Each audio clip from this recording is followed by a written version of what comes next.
O Procurador-Geral da República, Paulo Gonet, se manifestou pela soltura de Felipe Martins, assessor internacional da presidência, durante o governo Jair Bolsonaro, ele que está preso desde 8 de fevereiro deste ano. A manifestação é de 29 de julho. O PGR afirma que as provas apresentadas pela defesa de Martins, abre aspas, parecem indicar com razoável segurança a permanência do investigado no território nacional no período questionado. Fecho aspas.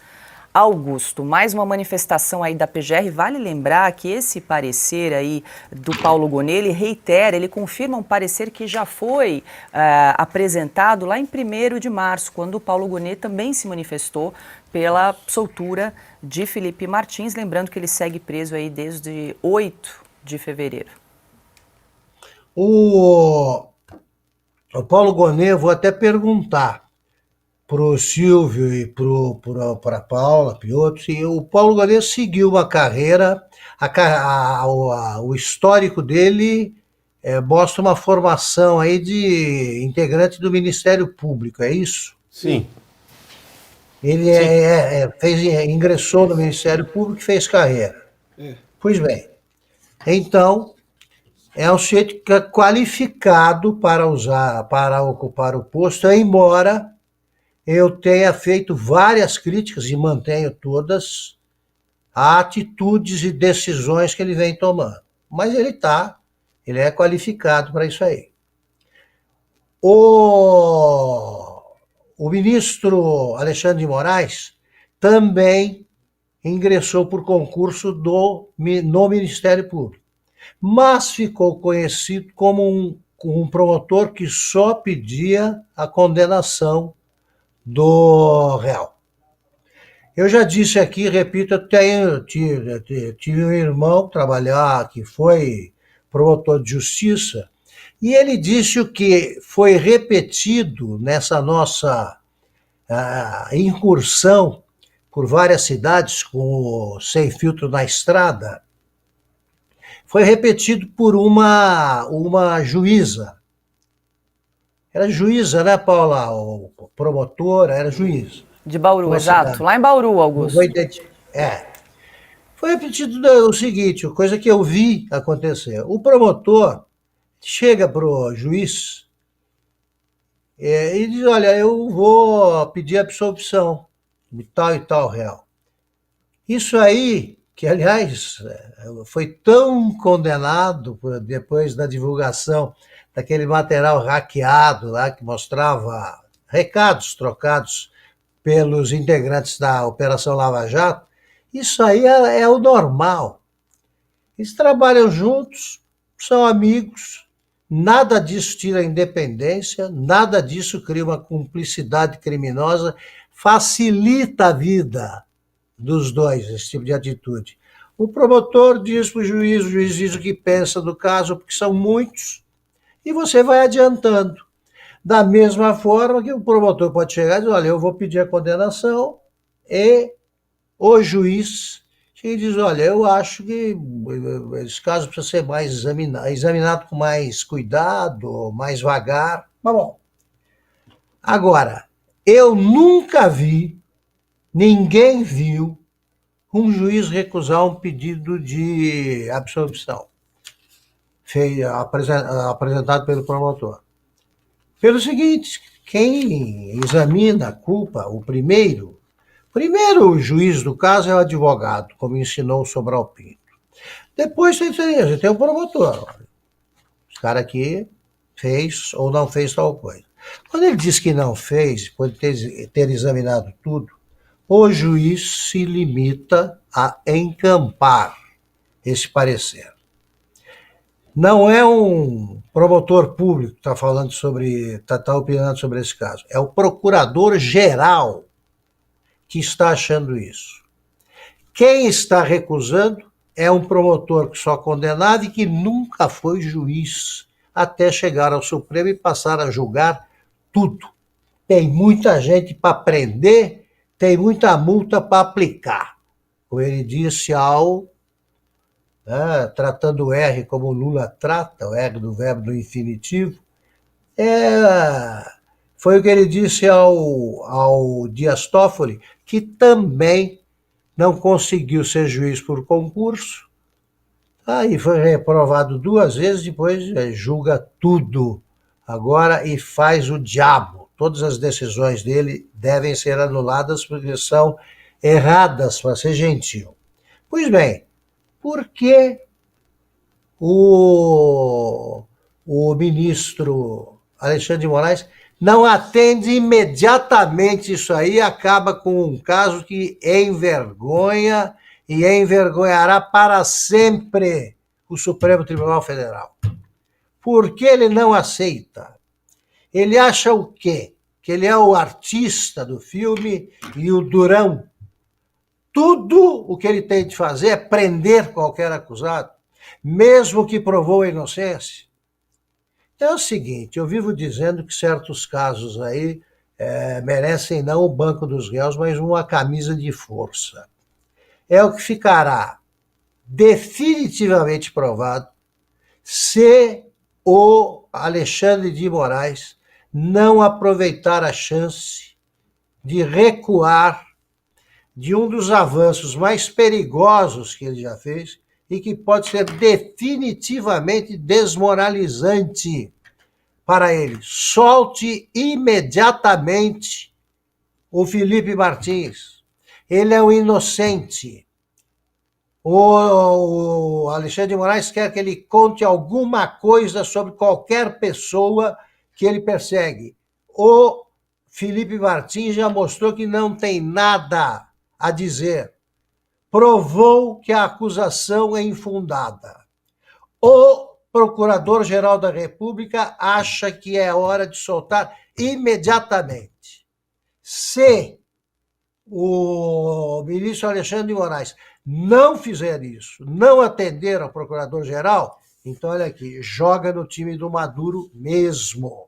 É isso.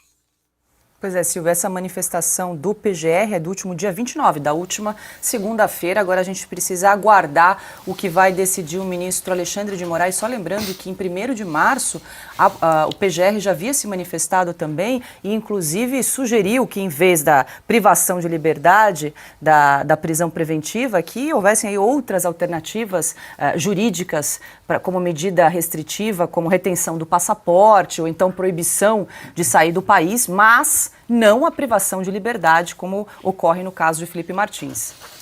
Paula, eu acho que o Augusto já fez aqui um sobrevoo do ponto de vista jurídico e como essa prisão arbitrária, até que se prove o contrário, e aparentemente não será provado o contrário, é uma página infame para o judiciário brasileiro, para o direito brasileiro. Queria fazer um exercício jornalístico, fazer perguntas. Algo que, inclusive, falta nas redações da imprensa tradicional hoje em dia. Vamos aí, vamos a elas.